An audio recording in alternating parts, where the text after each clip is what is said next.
নমস্কার, কেমন আছেন আপনারা সবাই? আশা করছি আপনারা সকলে খুব ভালো আছেন এবং সুস্থ আছেন। একটু আড্ডার আরও একটি নতুন ব্লগে আপনাদের সকলকে জানাই অনেক অনেক স্বাগত। তো আজকেও সকাল সকাল উঠে জানলা খুলেই দেখছি জানলার কাছে একদম খুব কাছে জবা ফুল। তো আর লোভ সামলাতে না পেরে তুলে নিলাম। আর এদিকে আমি গতকাল রাত্রেবেলাতেই সমস্ত সবজি কাটাকুটি করে রেখে দিয়েছিলাম। আজ সোমবার, আর সোমবার দিন নিরামিষ হয়, তো সেই কারণে আজ সব রান্নাবান্না হবে নিরামিষ। তো সকালবেলা উঠে বাসি জামা কাপড় ছেড়ে বাসি ঘর দুয়ার ঝাড় দিয়ে আর এদিকে চলে এসেছি রান্না বসাতে। তো প্রণাম করে আগে গ্যাসের আগুনটা ধরিয়ে নিলাম। প্রত্যেক দিনের ব্যস্ততার মতন আজকেও ব্যস্ততা ভরা একটা সকাল, আর দুদিকেই রাত চাপিয়ে দিয়েছি কড়াই, আর একদিকে দিয়েছি প্রেসার কুকার। তো আজকে করব ওই কুমড়ো শাক দিয়ে একটু আর সবজি দিয়ে চচ্চড়ি। তো তার জন্য সমস্ত কিছু যে সবজি কেটে রেখেছিলাম, ওই একটু গাজর, তারপরে কুমড়ো, আলু সব কিছু ভাজতে দিয়ে দিয়েছি। আর এই যে সকালবেলায় বাবা মহাকাল এসে গেছেন আমার ঘরের দুয়ারে, আর ওদের জন্য না প্রত্যেক দিনই রুটি করে রাখি, আর ওরা ঠিক সময় মতন আসবে। খাওয়া হয়ে গেলে আবার ঠিক চলে যাবে, আর কোনো বিরক্ত করবেন না। তো ওদেরকে আগে রুটিটা দিয়ে দিলাম। একটা খুব দুঃখের খবর কি জানেন তো, ওই যে লবঙ্গ ছিল না, ও না রাস্তায় গাড়ি চাপাত পড়ে মারা গেছে। শুনে খুব খারাপ লাগছিল, কিছু করার নেই। ওর ভাগের রুটিটা না এখনও পড়ে আছে। আর এদিকে আমি চা বসাতে গিয়েছিলাম, আর এদিকে চায়ের ওই সসপ্যান গেছে উল্টে। মানে আসলে এর ডান্ডাটা না একটু বেশি ভারী, আর ওই চায়ের জলটা ছিল অল্প, সেই জন্য একটু বেশি করে চায়ের জল দিয়ে চাপিয়ে দিলাম। আর এদিকে ওই যে আমার সবজিগুলো ভাজা হয়ে গেছে, আর এবার দিয়ে দিলাম ওই শাকটা। এই শাকটা তো প্রথমে দিলে বেশি সেদ্ধ হয়ে গেলে ভালো লাগবে না, তাই এখন দিলাম। আর এরপরে করব এঁচোড়ের তরকারি। তার জন্য ওই মটর ডাল ভিজিয়ে রেখেছিলাম আগের দিন রাত্রেবেলা, আর সকালে ওটা পেস্ট করে নিয়েছি। ওই যে কাঁচা লঙ্কাগুলো দেখালাম, ওই গাছের কাঁচা পাকা লঙ্কা দিয়ে আর দিয়েছি সামান্য একটু হলুদ, নুন, চিনি দিয়ে বড়াটা করে নিলাম। সারাক্ষণ কাজকর্ম করার পর এতক্ষণে একটু সময় হয়েছে নিজের জন্য চা খেতে বসা, তাই এদিকে চাটা খেয়ে নিলাম। ভাতও তো এবার বসাতে হবে, তাই ভাবলাম আগে হাঁড়িতে ছাইটা মাখিয়ে দিই। হাঁড়িতে ছাই না দিলে না এই কাঠের জালে ভাত করলে কালিটা একদমই উঠতে চায় না, তাই হাঁড়িটাতে ছাই দিয়ে কিছুক্ষণের জন্য রেখে দেবো। ছাইটা একটু শুকিয়ে এলে তারপরে আবার হাঁড়িটা বসিয়ে দেব। ওই চাল দিতে যাওয়ার সময় না শুকায় না তো ভালো, হাঁড়ির গায়ের ছাইটা পড়ে যায়। আসলে এই কাজগুলো আমি অত ভালো পারি না, তবে চেষ্টা করি, কাজটা চালিয়ে নিতে পারি, হয়তো খুব ভালো পারি না। ছাইটা শুকাতেও সময় লাগে, সেই কারণে। তো চলুন, আমার হাঁড়িতে ছাই মাখানো হয়ে গেছে, এবার চলে এসেছি আবার রান্নাঘরে। প্রেসারে সিটি পড়ে গেছে, আমার মটর ডালটা প্রায় সেদ্ধ হয়ে এসছে, আর এদিকে তরকারিও হয়ে গেছে। মটর ডালটা সেদ্ধ হতে না বেশ অনেকক্ষণ সময় লাগে, 5-6টা সিটি দিলেও যেন গলে না, সেই জন্য আগের দিন রাত্রেবেলাতেই ডালটা ভিজিয়ে রেখে দিয়েছিল। তো আজকে কিন্তু ডালটা আমার খুব সুন্দর গলেছে। আর এদিকে এঁচোড়ের মশলা আমার কষানো হয়ে গেছে। এবার এঁচোড় আলু ওই যে সেদ্ধ করে নিয়েছিলাম সেটা দিয়ে দিলাম, এবার খুব ভালো করে কষিয়ে নেব। জানেন তো আজকে রান্নায় না একটু মশলা কম হয়েছিল, তাই খেতে অতটা ভালো হয়নি গো। তো রাত্রেবেলা ওইটাই আমি আবার একটু মশলা দিয়ে করেছিলাম, খেতে কিন্তু তখন খুব ভালো হয়েছিল। আসলে এই দিকগুলোতে এখনও খুবই কাঁচা, কতটা মশলা লাগবে কি না লাগবে এখনও যেন ভালো আন্দাজ পায় না। তবে পর ওই এঁচোড়টাতে না আবার একটু বেশি মশলা লাগে, সেই কারণেও হয়তো। তো এদিকে এঁচোড়ের তরকারিটাতে জল দিয়ে এসেছি, ওটা ফুটতে থাকুক, আর আমি এদিকে ভাতের হাঁড়িতে চালগুলো ধুয়ে দিয়ে দিই। আর ওদিকে ঘড়ির কাঁটায় বাজে এখন 7:30, আর এখন যদি আমি ভাতটা না বসাই তো 8টার সময় আমি আর ভাত দিতে পারবো না। কদিন ধরে যা হাওয়া দিচ্ছে, ওই সর্ষে কাঠের জালে ভাত রাঁধতে গেলে না আগুন এত বেরিয়ে আসছে, এই ভালো করে উনুনের ভেতর আগুনটা খেলছেই না, প্রচণ্ড হাওয়া দিচ্ছে, আর আগুন এদিক ওদিক হয়ে যাচ্ছে। সেই জন্য এখন কিন্তু আমার ভাত রাঁধতে প্রায় আধ ঘন্টা লেগে যায়। সেই কারণে ওই সময় করে নিয়েছি, 7:30টার সময় ভাত বসাই, আর 8টার মধ্যে ভাতটা আমার হয়ে যায়, আর তার আগে তরকারিপাতিগুলো কমপ্লিট করে ফেলি। আজকে হাঁড়ির ছাইটা খুব একটা ভালো শুকায়নি, সেই জন্য ওই জল লেগে না ধুয়ে গেল। যাকে আর কি করা যাবে, এখন তো আর ছাই দিতে পারবো না, ভাতের হাঁড়ির ভেতর পড়ে গেলে সে আবার দাঁতে কিরকির করবে। তার থেকে থাকুক, যা হয়েছে হয়েছে, আজকে একটু হাঁড়িটা মাজতে কষ্টই হবে। বেশ খানিকটা জল দিয়ে দিয়েছি, ওই হাঁড়ির মুখে মুখে দিইনি, হাঁড়ির গলার থেকে একটু নিচেতেই জলটা দিয়েছি, যাতে একটু বেশি জলে ভাতের চালটা ফুটলে আর গলে যাওয়ার ভয় থাকে না। ওদিকে একজন এসেছিলেন মাছ নিয়ে, বেশ টাটকা ধরা ওই মৌরলা মাছ, মানে ওই সব মাছ মিশিয়েই ছিল, বেলে, ভোলা, মৌরলা, আমি যদিও অত মাছ চিনি না, চিংড়ি মাছ ছিল, ওই ল্যাটা, এই সব মাছ নিয়ে সব ওই পাঁচমিশালি মাছ বিক্রি করতে এসেছিলেন। বেশ টাটকা মাছ ছিল, আর এই সব মাছগুলো আমার বর খেতে আবার খুব ভালোবাসে, সেই কারণে এই মাছ নিয়ে নিলাম। দেখেছেন কত রকমের মাছ, আমি যদিও এত রকমের মাছ চিনি না, আর বড় মা ওদিকে মাছ কেটে দিচ্ছে। আমি ওই মাছগুলো ভালো কাটতেও পারি না, কেমন কেমন তেতো তেতো থেকে যায় যেন ভাজলে পরে। আর এদিকে আমার রান্না হয়ে গেছে, এই যে কুমড়ো শাক দিয়ে চচ্চড়ি, এঁচড়ের তরকারি আর মটরের ডাল। আর বড় মা বললো আজকে চা দিয়ে রুটি খাবো, তাই বড় মার জন্য চা রুটি নিয়ে যাচ্ছি। বয়স হলে যা হয় আর কি, দাঁতে ব্যথা, বলছে তরকারি দিয়ে রুটি খেতে ভালো লাগছে না, দাঁতটাই খুব ব্যথা, তার থেকে একটু গরম চায়ে রুটিটা চুবিয়ে খাবো। তাই খাও, কোনো অসুবিধা নেই। তো বড় মা এদিকে খেতে বসে পড়েছে।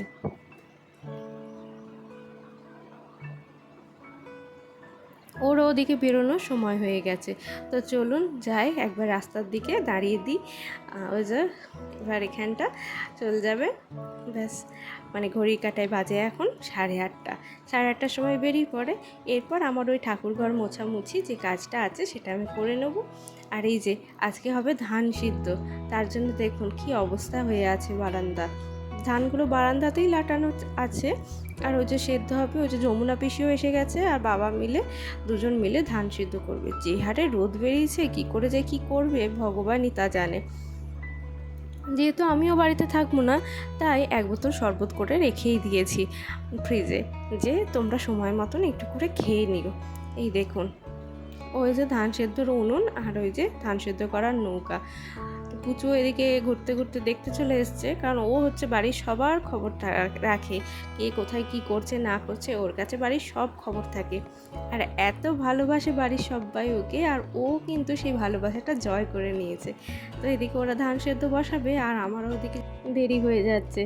তো চলুন একবার যাই বারান্দার দিকে, বারান্দাটা পরিষ্কার আর এখন আমার করা হবে না মনে হচ্ছে, রান্নাঘরটারগুলো একটু পরিষ্কার করে নিই। এই ভারী ধানের বস্তাগুলো কি করে যে তুলছে ভগবানই তা জানে, আমার শরীরে অত জোরও নেই, শক্তিও নেই, ওই বয়সে যে আমি গিয়ে কি করবো তা আমি জানি না। আর এদিকে আমি রান্নাঘর পরিষ্কার করতে এসেছি, তো পুচুও চলে এসেছে কাম্মাকে হেল্প করতে, কারণ ও দেখে কাম্মা সারা দিনটা প্রচণ্ড তাড়াহুড়োর মধ্যে থাকে, সেই জন্য ওই দেখুন ওইটুকুটুকু হাতেও কি সুন্দর পরিষ্কার করছে, এটা সরাচ্ছে ওটা সরাচ্ছে, তারপরে সেই জায়গাগুলো পরিষ্কার করছে। বাচ্চারা এইভাবেই দেখতে দেখতে শিখে যায়। বাচ্চারা বলা ভুল, মেয়েরা কিন্তু একটু বেশিই শেখে, তবে বর্তমান যুগে ছেলেরাও পিছিয়ে নেই, ছেলেরাও কিন্তু মেয়েদের ভাবে সমানভাবেই কাজ করে যাচ্ছে। ওই যে ছেলে মেয়ে প্রত্যেকেই তো কাজের জন্য বেরিয়ে পড়ছে, এখন তো আর মেয়েরা শুধু ঘরে বসে সংসার করে তা না, মেয়েরাও একটা কাজের মধ্যেই থাকে, তাই ছেলেরাও কিন্তু এখন অনেক জায়গাতেই করছে। তো এই বাচ্চা বেলার থেকে যদি এই শিক্ষাটা ছেলে মেয়ে সবাইকে দেওয়া যায়, যে ঘরের প্রত্যেকটা কাজের পাশাপাশি বাইরের প্রত্যেকটা কাজ সব কিছুই তুমি ছেলে হও বা মেয়ে সমানভাবে তোমায় করতে হবে, তাহলে কিন্তু হয়তো ওই সমাজটা অনেক পরিবর্তন হবে। আজও তো সমাজে সেই পরিবর্তনটা হয়নি। চলে এসেছি এবার বাসি বিছানাপত্র গোছাতে, এখানেও কিন্তু আমাকে অঙ্গিরা অনেক সাহায্য করেছে।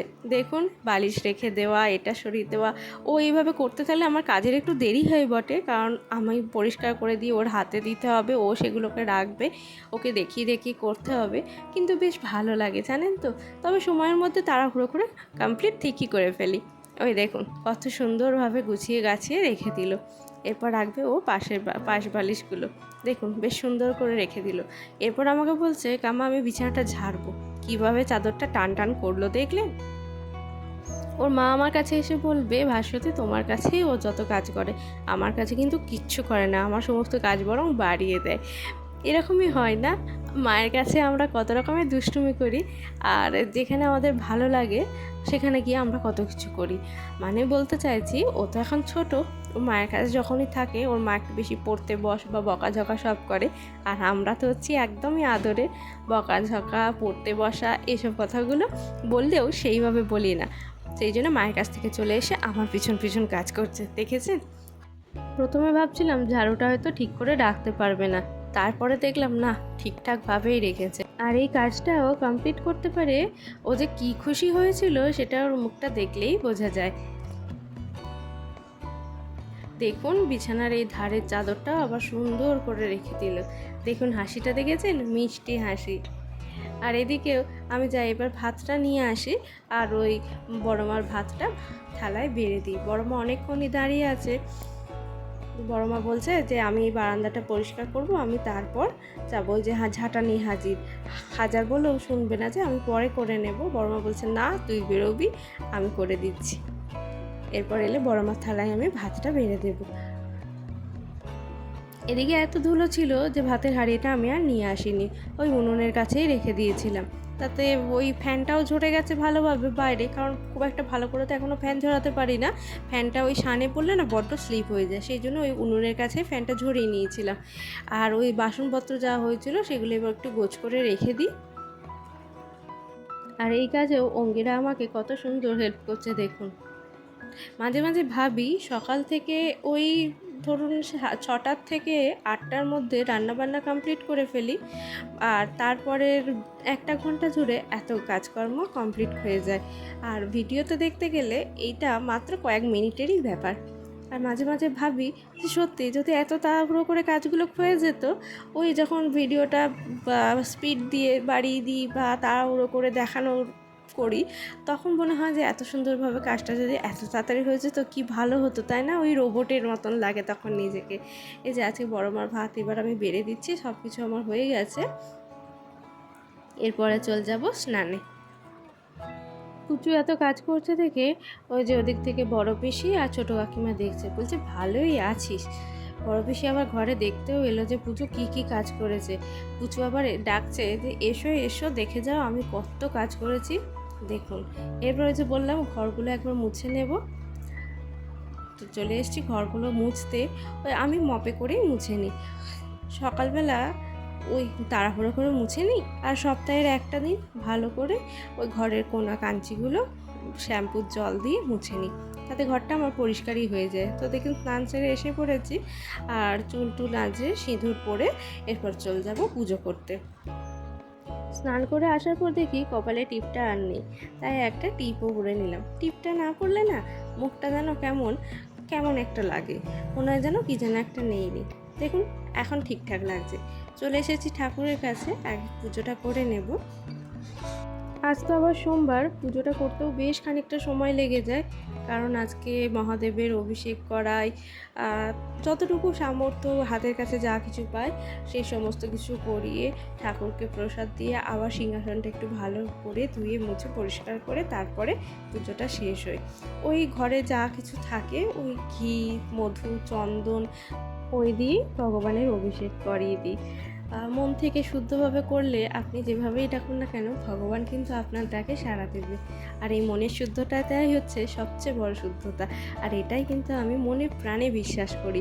পঞ্চামৃত করার সুযোগ বা হাতের কাছে জিনিসপত্র সবসময় থাকে না, আর এই তাড়াহুড়োর দিনে ওই পঞ্চামৃতের সমস্ত জিনিস জোগাড় করাও সম্ভব হয় না।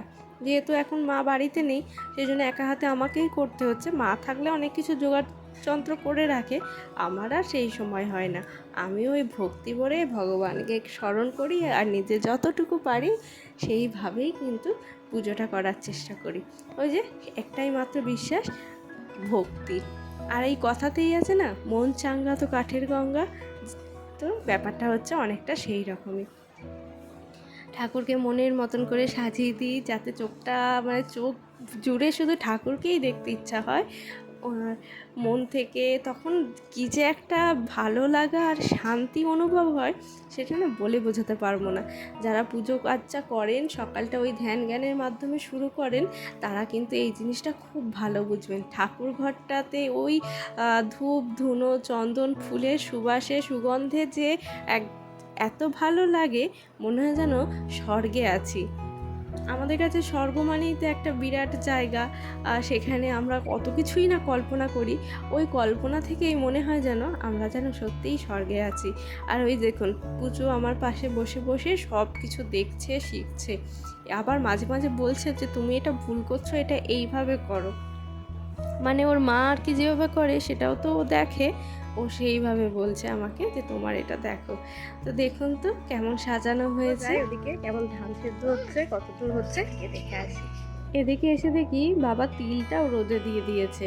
এদিকে প্রচুর রোদ উঠেছে, তিল রোদে দেওয়া হয়ে গেছে। আর ওদিকে বেশ কয়েকটা নৌকা ধান ভাপানো হয়ে গেছে, ওগুলো জলে দিতে গেছে। আর এই যে আবার এক নৌকা চাপিয়ে দিয়েছে। কি যে চড়া রোদ্দুর, আর এই আগুনের তাপে ওই খড়কুটো দিয়ে ধান সেদ্ধ করা যে কি কষ্টের, সত্যি ভেবে পায় না। দেখেছেন উনুনের আগুনটা, শুধু দেখুন কি যে তাপ লাগছিল। আমি এতটা দূরে দাঁড়িয়ে আছি, তা কি বলবো। এই বড় ডাবাটাতে ধানটা ভিজাতে দেওয়া আছে, আর পুজো ওদিকে গিয়ে তিলটা নেড়ে দিচ্ছে। এই তিলটা আর সর্ষে একসাথে মিশিয়ে ঘানিতে ভানিয়ে আমাদের কিন্তু তেল হয়। তাহলে আজকের মতো ব্লগটা এখানেই শেষ করছি। সবাই ভালো থাকবেন, সুস্থ থাকবেন।